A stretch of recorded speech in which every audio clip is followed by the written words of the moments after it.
There was a great rancher, and he owned a mammoth big ranch way in the northern part of Colorado near the mountain section. And on this certain ranch, the owner or the caretaker, what we call there the top, the foreman, he had about 5 daughters. They were all beautiful women, young, single.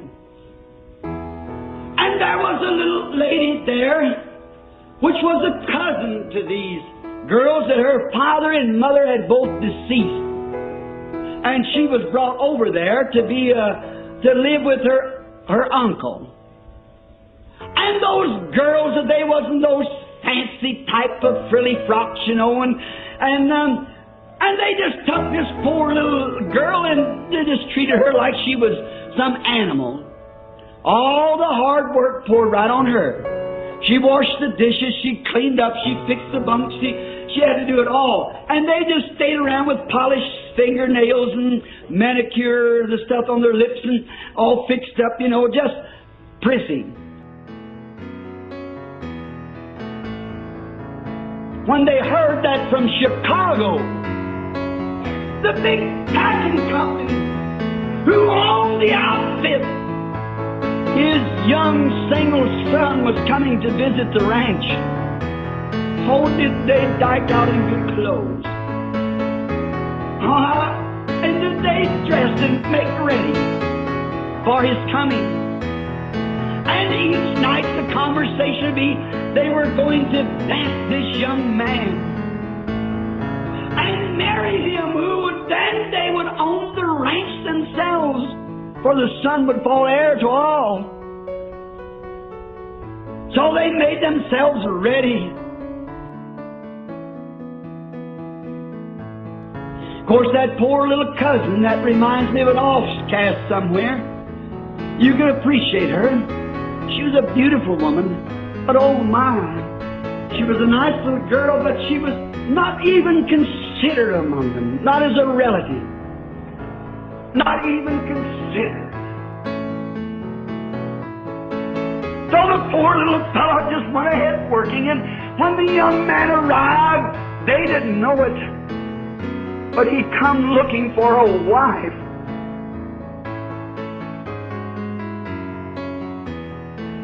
And as this boy looked upon him, he was disheartened. And that night they were having something on the order. In them days, it's been long ago, they called it Charleston, which is just like a rock and roll. And they were going to throw one of those big parties. Many of you people remember that old Charleston dance they did back when I was a kid, when I was out there. But this boy was sick of that stuff. He was hunting for a real girl. So he sipped out other party.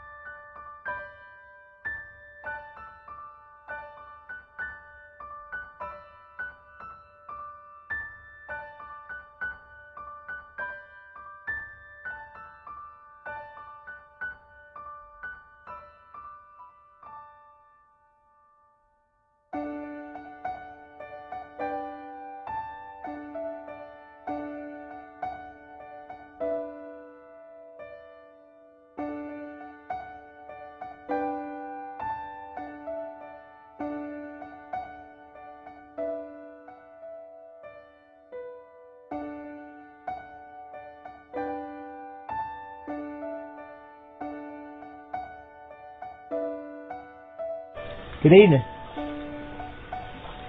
Don't be afraid of me. I want to tell you something. I come out here for one purpose. I come out to find a wife. I've been watching you, and I've found that you are a virtuous woman. I am so sick and tired of that fancy going on in the city. I find a character in you that they don't have. I want a wife with character. You just meet that specification. Will you marry me?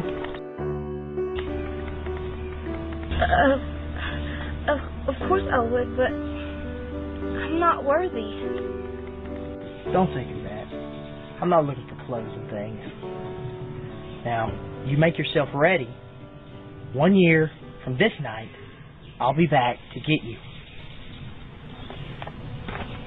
Will you marry me?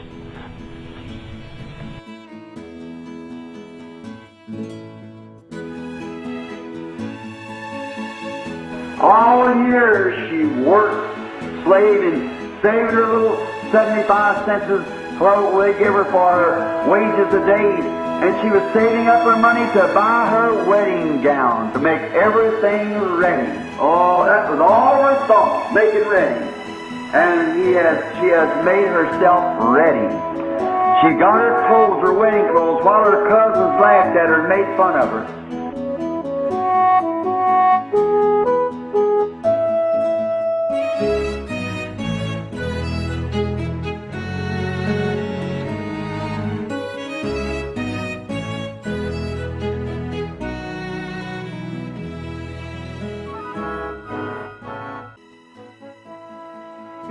She dressed herself in her wedding garment, got all ready, cleaned up, and her little cousins come around and bowed by her and said, "Well, you silly little thing. Why, you know he didn't mean that. He wouldn't speak to or marry a girl like you, but she made herself ready anyhow."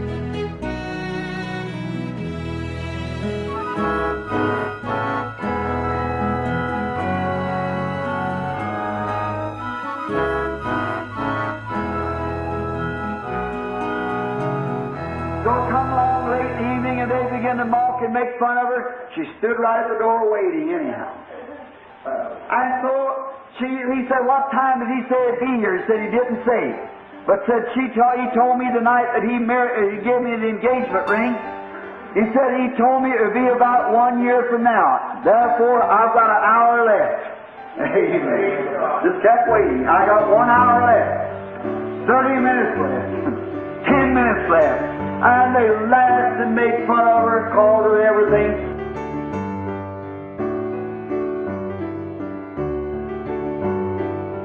They said, "You poor little ignorant fool. Why, you know that man didn't mean that." And isn't that just exactly what they say today? How could a bunch of holy rollers, a bunch of people who hardly can write their own names, how would they ever be the church? How would a group like that ever be? But that's just all right.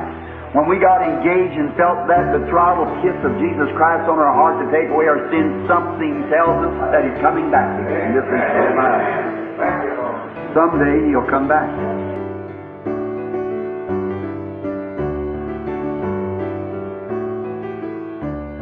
But finally, right at that crucial hour, they heard the sand turning under the wheels. The horses are coming.